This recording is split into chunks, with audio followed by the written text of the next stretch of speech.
Margaret is 74. She lives alone in the house she and her husband bought in 1987.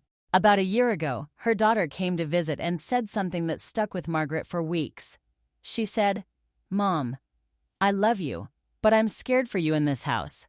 Not because Margaret was in danger that day, because her daughter noticed things Margaret had stopped noticing. A rug that curled at the corner. A hallway she'd learned to walk sideways through. A bathroom counter so full she had to move things just to brush her teeth. Margaret wasn't messy. Margaret was clutter blind. It happens to almost everyone who's lived in the same home for decades. Your brain quietly stops flagging things that have been there long enough. It's not carelessness. It's adaptation. But adapting to clutter is not the same thing as being safe inside it. Here's what I want you to know. Margaret didn't hire an organizer. She didn't do a weekend overhaul. She used 4 steps, worked through them one at a time over a few months, and today her home is calmer, safer, and completely her own again. Those are the same 4 steps I'm walking you through today, in the exact order Margaret used them.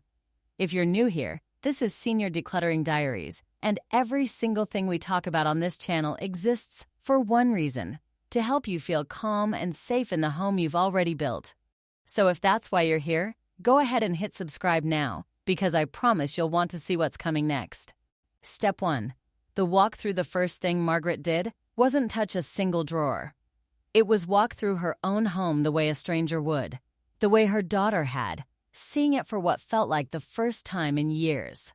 She looked for 3 things specifically.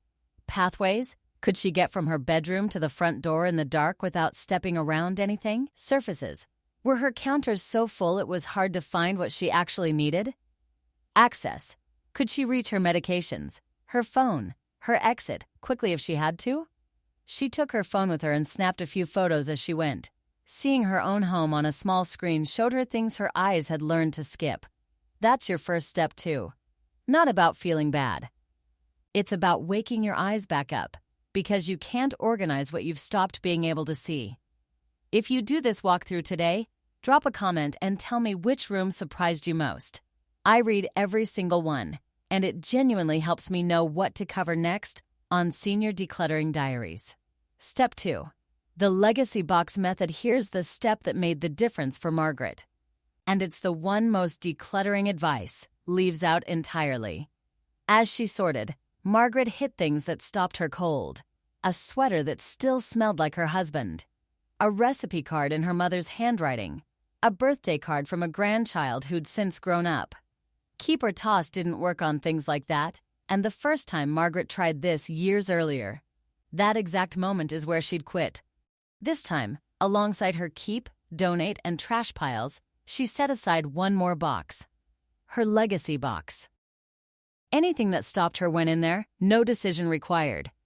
When it was full, she sealed it, wrote the date on the lid, and set a reminder 6 months out to open it again. When that day came, some things she was ready to release. Some she knew for certain she was keeping for good. A few went right back in for another 6 months, and that was completely fine. The legacy box is what let Margaret keep moving without forcing grief and gratitude onto a deadline they were never meant to have. If you try this and stall on step 2, that box is exactly why Margaret didn't. If this legacy box idea is new to you, it's one of the things this channel talks about most. So if you like this kind of practical, no-pressure approach, hit that like button. It's a quick way to tell me to keep making more of these. Step 3.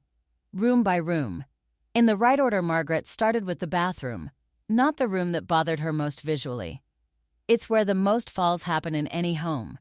It's small, and it's a room you use in the dark, half asleep, more often than any other. She pulled every medication out, checked every date, and took anything expired to her pharmacy's drop box. She cleared her counter down to what she touched daily and had grab bars installed near the toilet and shower. The same way you'd treat a handrail on a staircase. Not a big deal, just good sense. Then the bedroom. Her nightstand got 3 things only. What she was reading. A glass of water. Whatever she needed within reach at 2 a.m. She checked under the bed for anything that had quietly lived there for years. And in her closet, she asked one honest question about each piece. Does this reflect who I am right now, or who I used to be? Then the kitchen. She moved everything she used daily into the middle zone, hip height to shoulder height, so she was never reaching overhead or crouching low for the things she needed most. Everything she rarely touched went to the high or low shelves instead.